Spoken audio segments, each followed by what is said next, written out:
Hey, we've been talking about resetting this year in 2021, and a lot of the things we've been talking about has been about relationships and toxic things that we need to leave behind.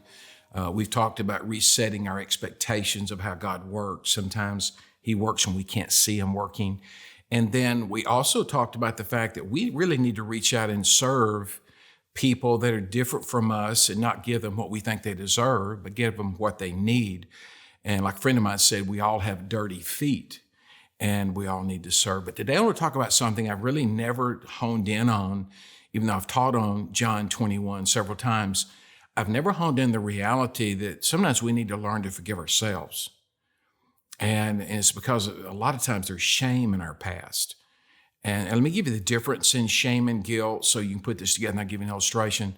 But guilt is saying, hey, I feel badly for doing that. And that's really a gift. Conscience, if you're not a Christian, you probably have a conscience. If not, you're a sociopath. But it says, hey, I don't need to do that, okay? And so that's good. Paul says that kind of godly sorrow leads to repentance, but shame leads to death. And so you say, well, what is the difference? Well, shame is not that I've done something bad and I feel bad about it. Shame is I am bad. And shame happens a lot of times when things happen out of our control. Maybe somebody took advantage of us, or maybe we didn't get what we needed, or maybe we looked around and realized, hey, we didn't measure up. And we simply look in the mirror and say, hey, you're a loser. And that can happen. Our minds, this is the weird thing, our minds will file hurt and shame a lot more quickly than it will file health and happiness. And that's a hard thing to remind yourself of, that your brain kind of automatically goes to the negative. I mean, if you do something on Facebook or Instagram or Twitter, and 100 people say that's great, and one person says that's terrible, what do? You file that. Recently, I was at a funeral service, and I was at the graveside, and I was standing there, and a guy came up to me, and he was an older guy, and he whispered in my ear. He said, hey, can you still dunk? And I said, what? He said, can you still dunk a basketball? And I said, I the other day I got off the couch and popped a hammy reaching for the nachos. And he said, well, do you remember when you ran the score up on us in high school and beat us by 49? And I wanted to say, hey, man, hate the game, don't hate the player. But I didn't say that. But the reality was 42 years later, he still remembered that.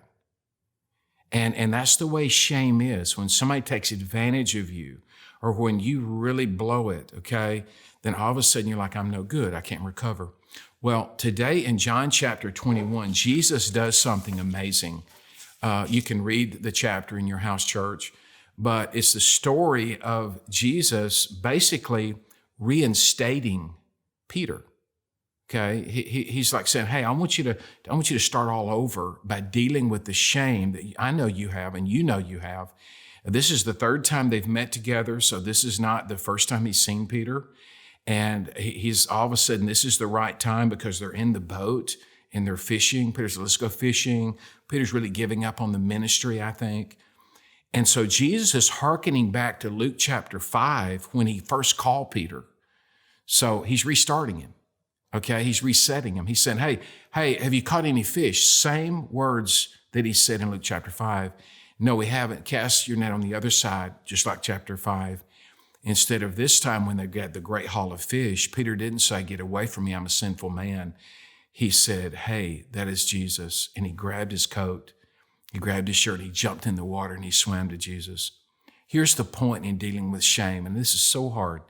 But instead of running away from Jesus when you feel ashamed, you need to run to him because he loves you. And that's the reality of the gospel. Religion says, clean yourself up, do the right thing, then come to Jesus. And the gospel says, no, come right now because he loves you. That's why Jesus died, for all of your sin and all of your shame and all of your guilt. The second thing he does is he gives him help in dealing with his shame. Now, a lot of you are like, well, I don't know how to do that. Well, some of you, it's house church. It's somebody you trust. It's a therapist. It's going to rehab. It's going to treatment. It's finding somebody that will come alongside you and dig down in to all the things that are there that you've brushed over. And it's the reason you're overworking and overspending and overdrinking and overeating and all those over things to try to make up for the cancer that is down in your soul. And so Jesus does that. And I love this. He goes and he sits him by a fire. Now, that's so cool. Just a few weeks earlier, Peter was sitting by a fire and he denied him 3 times. And you're saying, that is so cruel to rub his face in it. No, that's kind. It's healing. Listen, Jesus is a lot more concerned about your being cared for and healed than you being comfortable. And he asked him those 3 questions. Do you love me more than these? Do you love me more than these? Do you love me more than these? And you're like, love me more than these what? I think he was saying, do you love me more than these other disciples and comparing yourself to them all the time? Do you love me more than being number 1 among your peers? Do you love me more than the comfort of fishing? If you do, I want you to follow me. Listen, I don't know what you've done in your past. I don't know what has happened to you. And maybe you've given up on people. Maybe you've given up on men, women, church. A lot of people have been shamed at church. Just because you've failed, it doesn't make you a failure. Matter of fact, God uses shame and hurt to build a fire in your soul to do ministry at a level that you could have never done without that hurt. That's the way God works, man. You can't really do ministry unless you've been hurt. I mean, we're wounded healers in ministry. We want to help people because we know how it feels to be hurt. Peter did something amazing because of his shame. In AD 64, when it came time, Jesus told him this in the passage, if you read it, when it came time for him to die, he was going to be crucified. He said, I won't be crucified like my Lord. I don't deserve it. He had a fire in him. And they actually crucified Peter upside down. Listen, would you be honest with your hurt and your shame? I mean, when you confess that, I mean, it is so hard. It's so scary. You got to be with the right people. You can't just do it on Facebook. But confession of shame, confession is shame leaving your soul. I mean, when you begin to uproot that and deal with that, all of a sudden, it loses its power over you. Nothing good grows in the dark. Listen, we're still in process. You're going to make mistakes. If you read the rest of the passage, I love this because he's done this amazing work in surgery on Peter. And comparison is one of Peter's big things, you know. And so as he's telling him how he's going to die, Jesus is standing by John, and they're probably putting their arm on each other's shoulders. They were good friends. And Peter said, well, how about him? And I'm thinking, wait a minute, dude, you just talked to Jesus about this like 5 minutes ago.